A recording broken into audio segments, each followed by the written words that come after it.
الحمد للہ وحدہ لا شریک لہ والصلاة والسلام علی من لا نبی بعدہ وعلی آلہ واصحابہ الذین اوفوا عہدہ اما بعد فاعوذ باللہ من الشیطان الرجیم بسم اللہ الرحمن الرحیم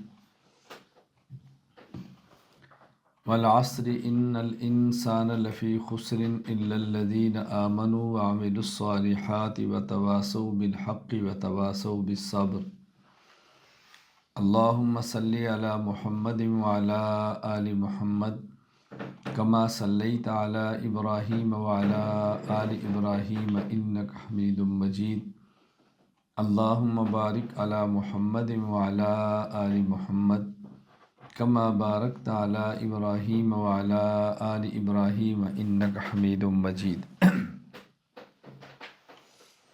الحمدللہ، اللہ کا شکر ہے کہ اللہ تعالیٰ نے ہمیں انسان بنایا، مسلمان بنایا، حضور اکرم صلی اللہ علیہ وسلم کو امتی بنایا، اور اللہ تعالیٰ کا بہت بڑا احسان ہے کہ اللہ تعالیٰ نے علم دین حاصل کرنے کی توفیق عطا فرمائی۔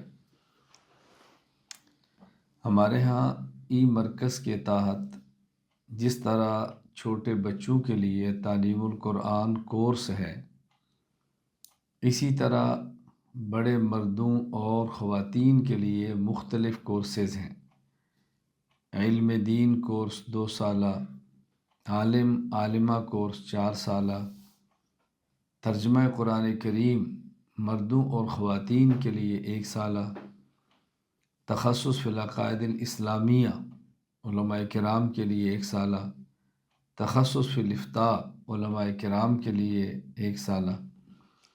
ابھی ہمارا کورس چل رہا ہے مردوں کا بھی اور خواتین کا بھی 2 سالہ علم دین کورس اور 4 سالہ عالم اور عالمہ کورس۔ یہ جو ہمارے یہاں کورس ہے اس کے اندر کتابیں ہیں ایک مختلف کورسز کے حساب سے ہم نے کتب رکھی ہیں۔ تو ایک کتاب بہت اہم اور بنیادی ہے، اسلامی عقائد، عربی میں اس کا نام ہے العقائد الاسلامیہ۔ تو آج سے ہم انشاءاللہ العزیز 1 گھنٹہ یومیہ کی بنیاد پر اسلامی عقائد کا سبق شروع کریں گے، اور توجہ کے ساتھ اس سبق کو سنیں، سمجھیں، اور اگر کسی موقع پر کوئی بات سمجھ نہ آئے تو آپ کو پورا حق حاصل ہے کہ آپ سوال کریں تاکہ بات اچھی طرح سمجھ آئے۔ اللہ تعالی ہمیں عقائد کو پڑھنے کی، سمجھنے کی اور پوری امت میں سمجھانے اور عام کرنے کی توفیق عطا فرمائے۔ بسم اللہ الرحمن الرحیم۔ شریعت کے اجزاء۔ شریعت کے بنیادی اجزاء 5 ہیں۔ نمبر 1 اعتقادات، نمبر 2 عبادات، نمبر 3 اخلاقیات، نمبر 4 معاشرات، نمبر 5 معاملات۔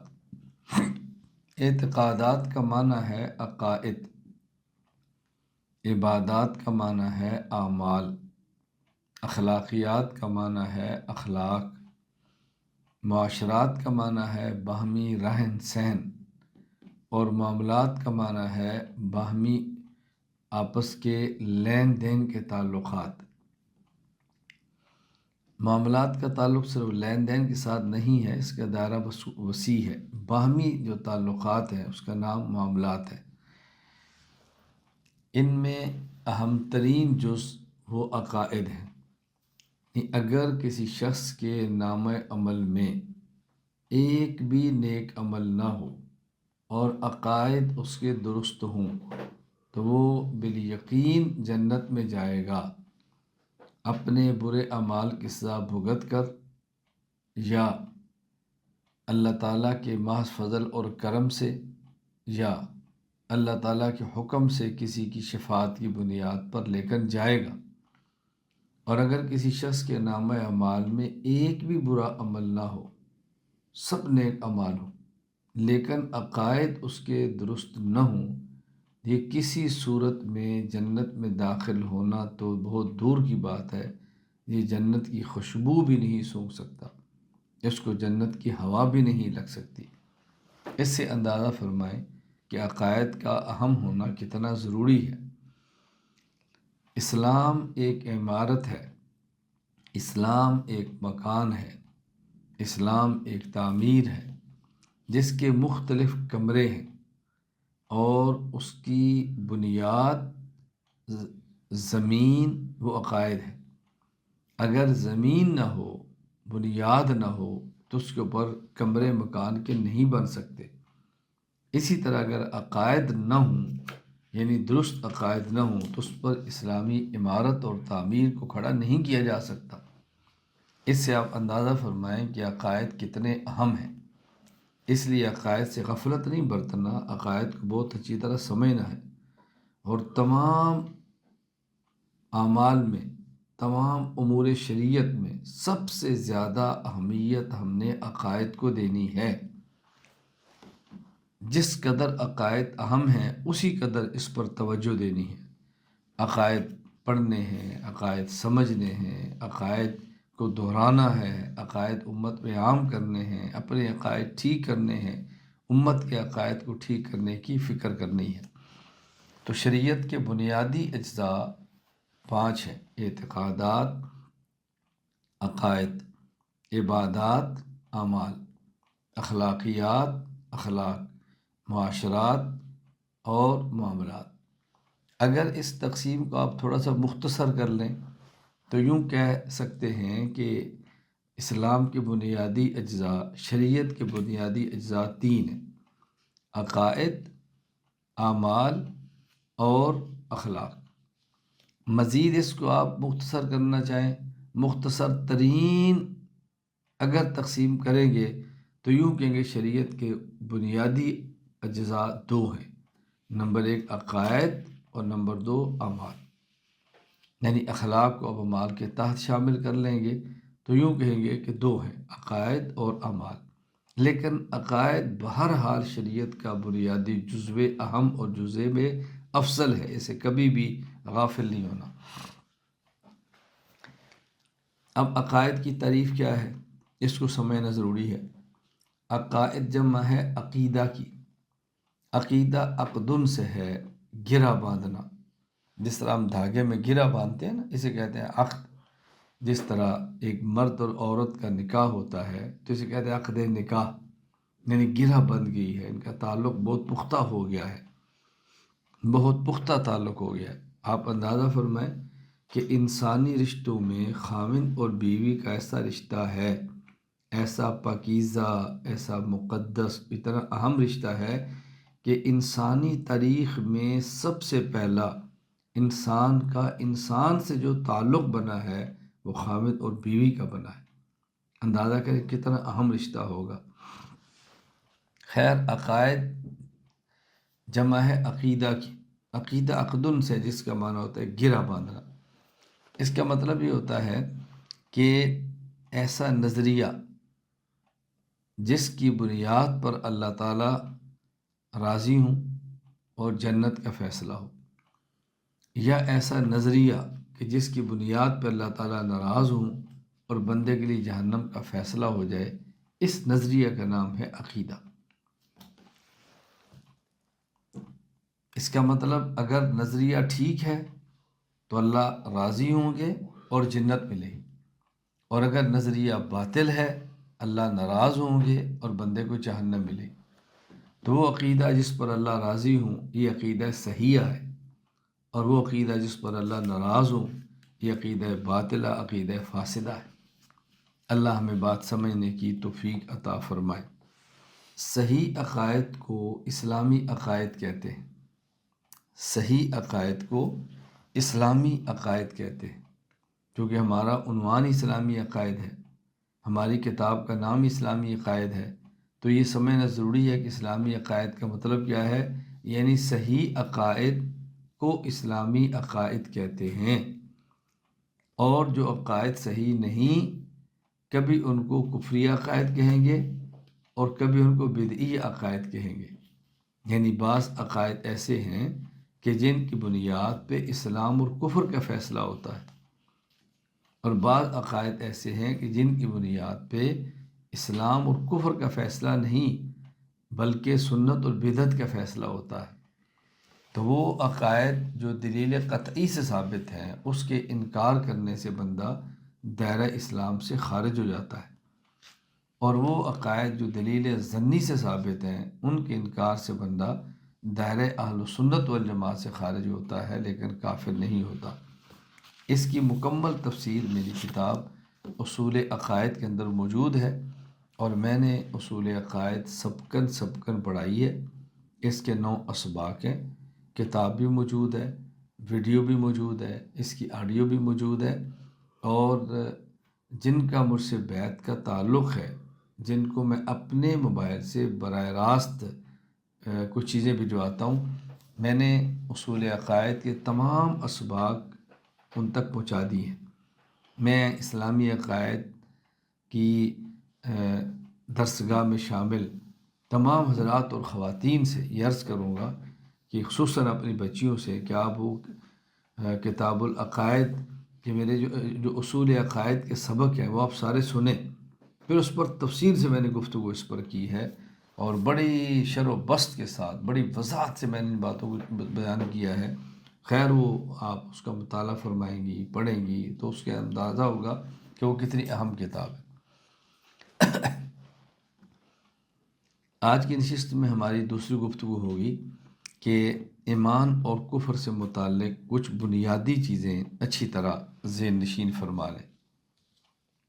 اس حوالے سے نمبر 1، رسول اکرم صلی اللہ علیہ وسلم کی لائی ہوئی تمام چیزوں کو ماننے کا نام ایمان ہے۔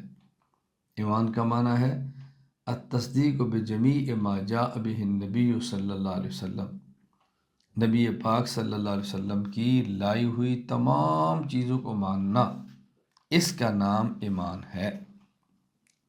نمبر 2، ضروریات دین میں سے کسی ایک کے انکار کرنے کا نام کفر ہے، یعنی وہ تمام چیزیں جو رسول اکرم صلی اللہ علیہ وسلم لے کر آئے ہیں اس کا ماننا ایمان ہے۔ ضروریات دین یعنی جو دلیل قطعی سے ثابت ہیں اور معروف اور مشہور ہے، ہر مسلمان ان کو بڑے آرام سے سمجھتا ہے، ان میں سے کسی ایک کا بھی انکار کریں گے تو بندہ کافر ہو جاتا ہے۔ یہاں بات اچھی طرح ذہن نشین فرما لیں، مومن ہونے کے لیے تمام ایمانیات کا اعتراف کرنا ضروری ہے، لیکن کافر ہونے کے لیے تمام ایمانیات کا انکار کرنا ضروری نہیں ہے۔ ایمانیات میں سے کسی ایک کا بھی انکار کرے تو بندہ کافر ہو جاتا ہے۔ مثال سمجھیں، مومن ہونے کے لیے الحمد سے لے کر والناس تک قرآن کریم کی تمام آیات کو ماننا ضروری ہے، لیکن کافر ہونے کے لیے تمام آیات کا انکار ضروری نہیں ہے۔ قرآن کریم کی کسی ایک آیت کیا ایک لفظ کا بھی انکار کرے گا بندہ تو دائرہ اسلام سے خارج ہو جائے گا۔ یہ اچھی طرح سمجھ لیں، تو یہ غلطی کبھی نہ کرنا کہ فلاں بندہ کا ایک عقیدہ ٹھیک نہیں باقی تو ٹھیک ہے نا اس کے، اس غلط فہمی کے اندر کبھی مبتلا نہیں ہونا۔ بعض لوگوں کو غلط فہمی ہوتی ہے کہ ہمارے متکلمین الفقہاء نے لکھا ہے کہ اگر کوئی شخص ایسی بات کہہ دے کہ جس کے 100 مطلب ہوں، اس میں 99 مطلب کفر کے ہوں اور ایک مطلب ایمان کا ہو تو اس کو مومن سمجھا جائے گا۔ تو آپ کیسے کہتے ہیں کہ ایک چیز کے انکار سے بندہ کافر ہوتا ہے؟ یہ بات اچھی طرح سمجھ لیں، میں نے اصول عقائد پر اس پر تفصیل سے بات کی۔ خلاصہ کیا ہے کہ جس میں 99 احتمال تو کفر کے تھے اور ایک احتمال ایمان کا تھا، اس میں ہم غالب گمان یہی رکھیں گے کہ اس کی مراد وہی احتمال ہے جو ایمان والا ہے، کفر والا نہیں ہے۔ لیکن اگر وہ خود وضاحت کر دے کہ نہیں میری مراد یہ نہیں تھی تو پھر بات اور ہے۔ تو بات اچھی طرح اس کو سمجھ لیں تاکہ الجھن نہ ہو۔ نمبر 3، ایمان میں کمی بیشی نہیں ہوتی، البتہ ایمان کی کیفیت میں کمی بیشی ہوتی رہتی ہے۔ اس کا مطلب یہ ہے کہ ایمان نہ کم ہوتا ہے نہ بڑھتا ہے، ایمان کی کیفیت کبھی اوپر کبھی نیچے آتی رہتی ہے۔ اچھے ماحول میں ہے تو کیفیت اوپر جائے گی، ماحول اچھا نہیں ہے تو کیفیت نیچے آئے گی، لیکن خود ایمان نہ کم ہوتا ہے نہ بڑھتا ہے۔ میں اس کو سمجھانے کے لیے کہتا ہوں، ایک ہے ایمان کی کمیت، مقدار، ایمانیات، ایمان کی بنیادیں ایک، اور ایک ہے ایمان کی کیفیت، حالت۔ تو ایمان کی جو کمیت ہے، مقدار ایمانیات، وہ نہ کم ہوتی ہے نہ زیادہ ہوتی ہیں۔ مثال کے طور پہ اگر الحم سے لے کے والناس تک پورے قرآن کو ماننا ضروری ہے، تو نہ ہم ایک آیت کو کم کر سکتے ہیں نہ ایک آیت کو بڑھا سکتے ہیں۔ یہ معنی ہے کہ نہ ایمان کم ہو سکتا ہے نہ ایمان زیادہ ہوتا ہے، یعنی ایمانیات میں نہ کمی ہے اور نہ ہی زیادتی ہے۔ ہاں لیکن اگر بازار میں ہے تو کیفیت اور ہے، مسجد میں ہے کیفیت اور ہے، کسی عالم اور صالح کی مجلس میں ہے کیفیت اور ہے، اگر کسی گندے کی صحبت میں ہے تو کیفیت اور ہے، یہ بات الگ ہے۔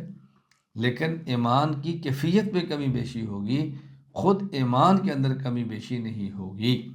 اس سے بات سمجھ جانی چاہیے کہ جو امام ابو حنیفہ رحمہ اللہ فرماتے ایمان اہل السماء والارض لا یزید ولا ینقص، کہ مومن کا ایمان نہ بڑھتا ہے نہ کم ہوتا ہے، اس پر لوگ اشکال کرتے ہیں کہ قرآن کریم میں اس کے خلاف آیات موجود ہیں، زادتہم ایمانا زادہم ایمانا، کہ ایمان بڑھتا ہے۔ تو امام حنیفہ کا عقیدہ قرآن کے خلاف ہے؟ قطعاً نہیں۔ جو امام سے فرماتے ہیں ایمان نہ کم ہوتا ہے نہ زیادہ، اس کے مطلب ایمان کی کمیت اور ایمانیات ہے۔ اور جو قرآن کہتا ہے کم ہوتا ہے اور زیادہ ہوتا ہے، اس سے مراد ایمان کی کیفیت ہے۔ امام ابو حنیفہ کا عقیدہ اور قرآن کے خلاف ہو، ایسا ممکن نہیں ہے، ایسا ممکن نہیں ہے، ایسا ممکن ہی نہیں ہے۔ ہم نے سوچ سمجھ کر امام اعظم ابو حنیفہ رحمہ اللہ کی تقلید کی ہے۔ نمبر 4، اہل قبلہ میں سے کسی کو کافر کہنا درست نہیں، یعنی بندہ جو اہل قبلہ ہو، اہل قبلہ مومن ہوتا ہے، کسی اہل قبلہ کو کافر نہیں کہہ سکتے۔ نمبر 5، سوال یہ ہے کہ اہل قبلہ ہوگا کون جس کو ہم کافر نہیں کہہ سکتے؟ اہل قبلہ سے مراد وہ لوگ ہیں جو تمام ضروریات دین کو مانتے ہوں۔ بات سمجھ لیں، یعنی اہل قبلہ کا معنی یہ نہیں ہے کہ جو قبلہ کی طرف منہ کر کے نماز پڑھے۔ اہل قبلہ شریعت کی ایک اصطلاح ہے جس کا مخصوص ایک مفہوم ہے۔ عام بندے یہ سمجھتے ہیں کہ جی فقہاء نے لکھا ہے کہ اہل قبلہ کو کافر نہیں کہنا چاہیے، یہ جو قادیانی اور مرزائی ہیں یہ کعبہ کی طرف منہ کر کے نماز پڑھتے تو اہل قبلہ ہے، کافر کیوں کہتے ہو؟ اس طرح عاشری شیعہ جو رسول اللہ صلی اللہ علیہ وسلم کے بعد ابو بکر صدیق کو خلیفہ اول بلا فصل نہیں مانتے، حضرت علی کو خلیفہ اول بلا فصل مانتے ہیں کرم اللہ وجہہ، تو ان کو کافر، ان کو دائرہ اسلام سے خارج نہیں کہنا چاہیے، کیونکہ قبلے کی طرف منہ کر کے نماز پڑھتے تو اہل قبلہ ہے۔ فلاں فرقہ ہے فلاں فرقہ ہے وہ تو اہل قبلہ ہے، تو کیوں کافر کہتے ہیں؟ جب فقہا کہتے ہیں نا اہل قبلہ، اہل قبلہ کا معنی صرف یہ نہیں ہے کہ قبلہ کی طرف منہ کر کے نماز پڑھیں۔ اہل قبلہ کا معنی ہوتا ہے کہ تمام ضروریات دین کو مانتا ہو، تمام ایمانیات کو مانتا ہو، پھر اہل قبلہ ہوتا ہے۔ تو جو تمام ایمانیات کو مانتا ہے، عملی کوتاہی ہے، اس کو تو مومن ہی کہیں گے۔ لیکن اگر ایک چیز کا بھی انکار کرے گا بندہ تو پھر اہل قبلہ میں سے نہیں رہے گا۔ نمبر 6، کسی مسلمان کو کسی گناہ کی وجہ سے کافر کہنا درست نہیں۔ کسی بھی مسلمان کو کسی بھی گناہ کی بنیاد پہ کافر نہیں کہہ سکتے۔ وہ مسلمان کہ جو گناہ کرے، گناہ بڑا ہو یا چھوٹا، گناہ کبیرہ ہو یا صغیرہ، اس کو فاسق تو کہیں گے، عاصی تو کہیں گے، نافرمان تو کہیں گے، گناہ گار تو کہیں گے، لیکن اس کو کافر نہیں کہیں گے۔ ممکن ہے کسی کے ذہن میں اشکال ہے کہ نبی پاک صلی اللہ علیہ وسلم نے فرمایا من ترک الصلاۃ متعمدا فقد کفر، کہ جس شخص نے جان بوجھ کر نماز کا انکار کیا وہ کافر ہو گیا۔ تو یہ دیکھیں حدیث پاک میں تو ہے من ترک الصلاۃ متعمدا فقد کفر، کہ نماز چھوڑنے والا کافر ہے، تو آپ کیسے کہتے ہیں کہ گناہ گار کافر نہیں کہنا؟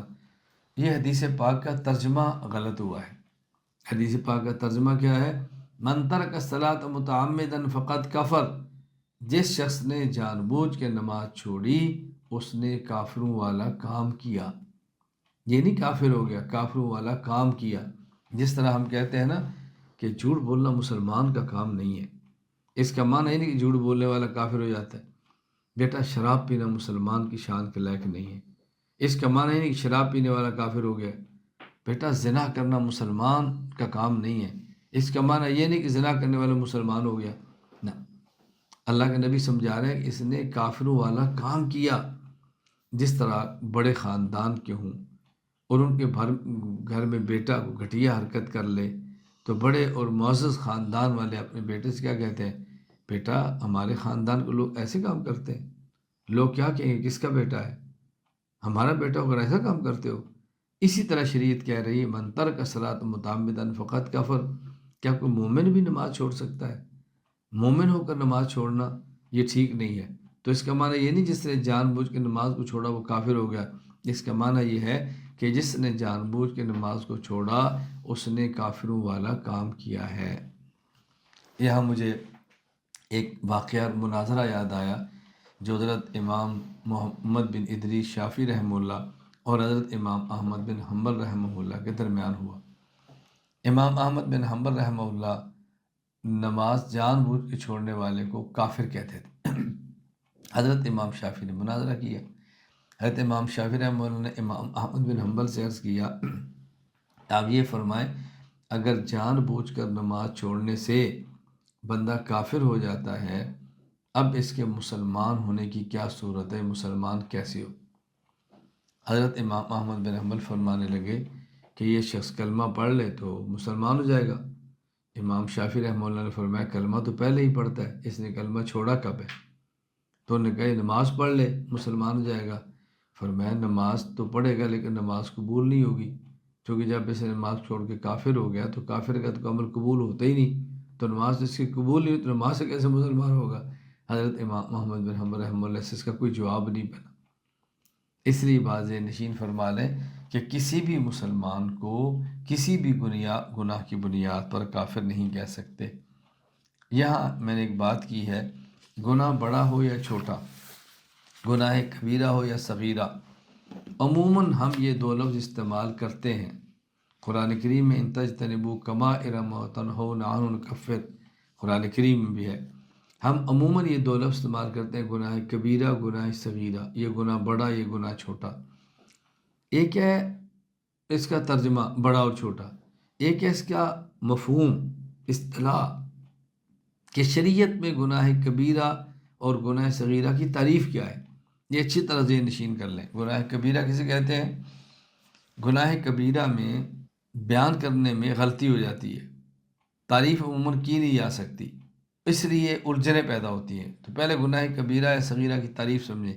گناہ کبیرہ، گناہ کبیرہ اس گناہ کو کہتے ہیں جس کے کرنے والے پر قرآن و سنت میں وعید کی گئی ہو، یعنی اس کے لیے کسی عذاب کا تذکرہ ہو، ڈانٹا گیا ہو، جس کے کرنے والے پر قرآن و سنت میں وعید کی گئی ہو، جیسے یتیم کا مال کھانا، یہ گناہ کبیرہ ہے۔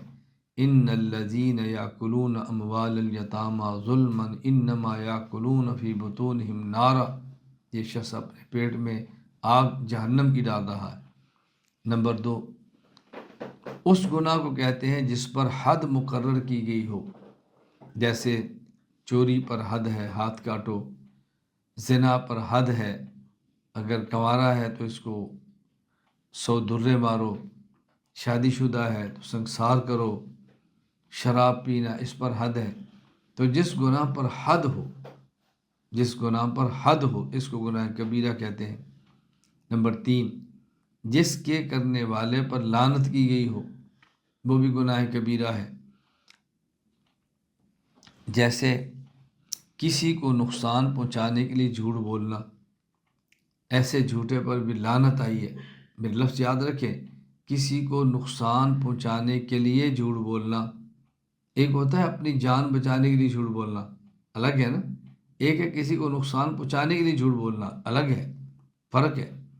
ایک ہوتا ہے کسی کو نقصان بھی نہیں پہنچانا اور اپنے آپ کو نقصان سے بھی نہیں بچانا، ایسے لوگوں کی عادت ہے خام خواہی، بعض لوگوں نے عادت پڑ جاتی ہے جھوٹ بولنے کی۔ تم دوپہر کو کیا کر رہے تھے؟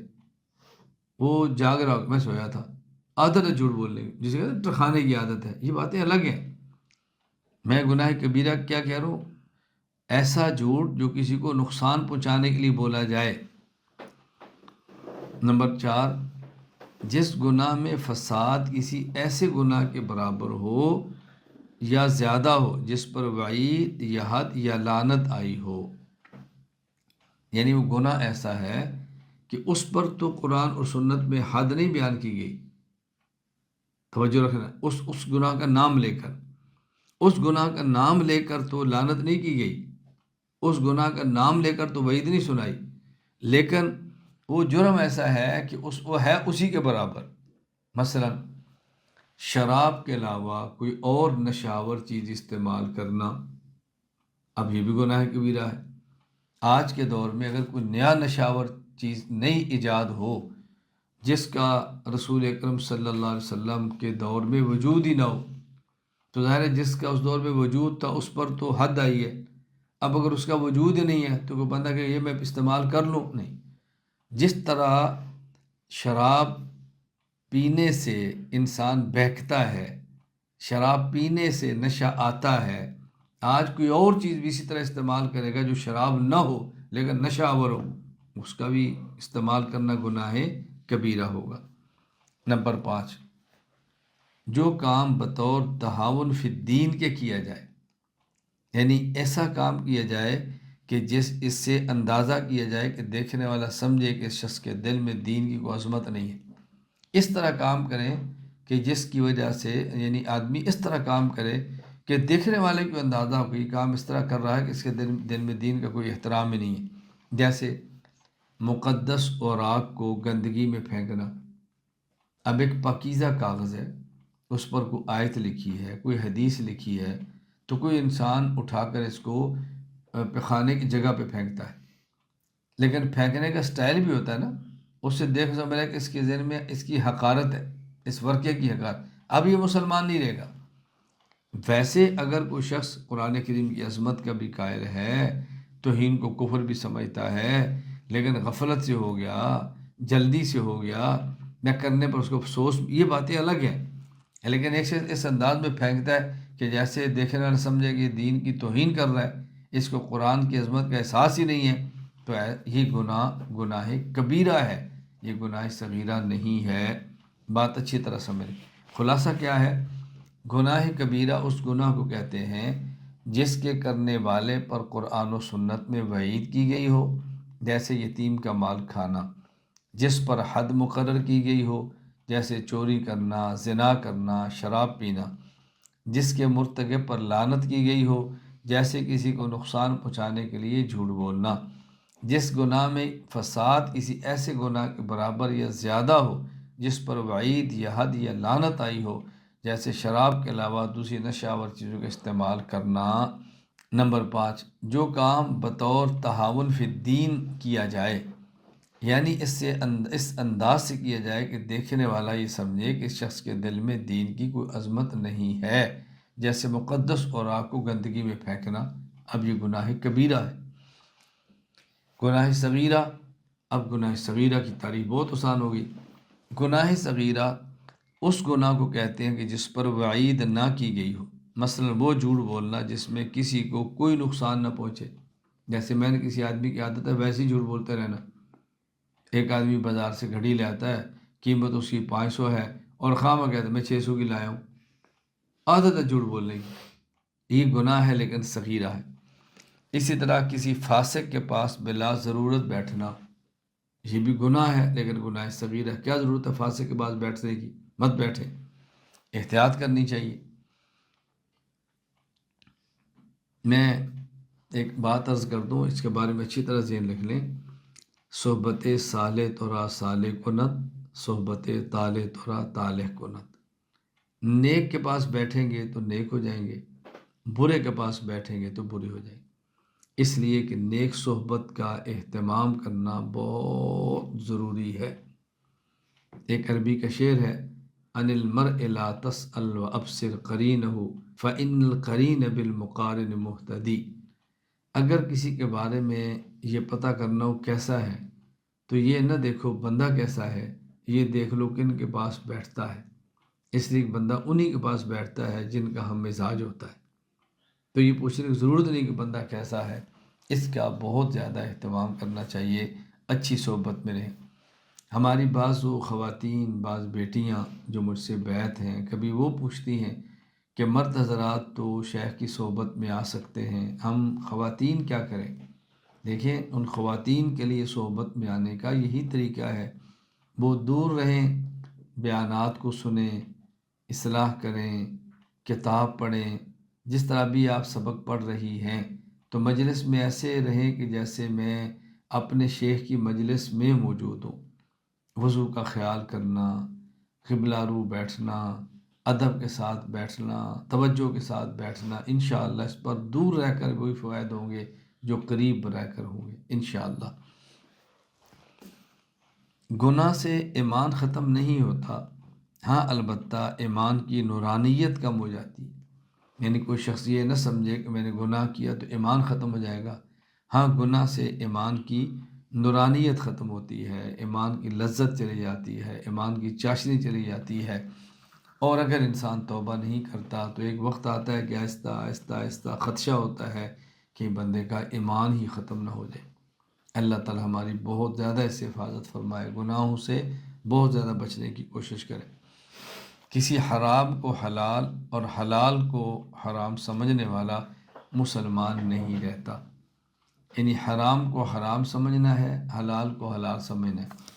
اگر کوئی شخص کسی حرام کو حرام سمجھتے ہوئے اس کا ارتکاب کر لیتا ہے، حرام کام کو حرام سمجھتے ہوئے حرام کام کر لیتا ہے، یہ گناہ تو ہوگا لیکن کفر نہیں ہوگا۔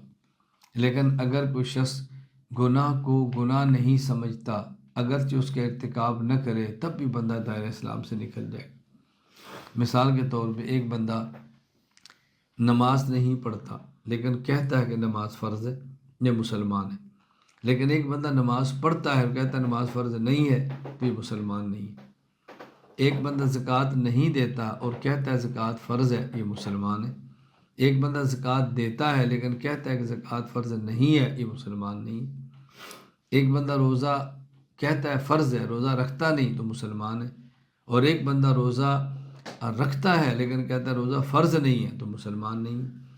اسی طرح ایک بندہ شراب نہیں پیتا اور کہتا ہے شراب حرام بھی نہیں ہے، یہ مسلمان نہیں ہے۔ اور اگر ایک بندہ شراب پیتا ہے اور کہتا ہے کہ شراب حرام ہے، یہ مسلمان ہے۔ ایک بندہ زنا نہیں کرتا اور کہتا ہے کہ زنا حرام نہیں ہے، یہ مسلمان نہیں ہے۔ اور ایک بندہ زنا کرتا ہے اور یہ کہتا ہے کہ زنا حرام ہے، یہ بندہ مسلمان ہے۔ یہ بات اچھی طرح سمجھیں، ایک بندہ شراب نہیں پیتا اور کہتا ہے شراب حرام بھی نہیں ہے، یہ مسلمان نہیں ہے۔ لیکن ایک بندہ شراب پی لے اور یہ کہ شراب حرام ہے، یہ بندہ مسلمان ہے۔ یہ باتیں بہت اچھی طرح سمجھنا ضروری ہے۔ اللہ تعالیٰ مجھے اور آپ کو بات سمجھنے کی توفیق عطا فرمائے۔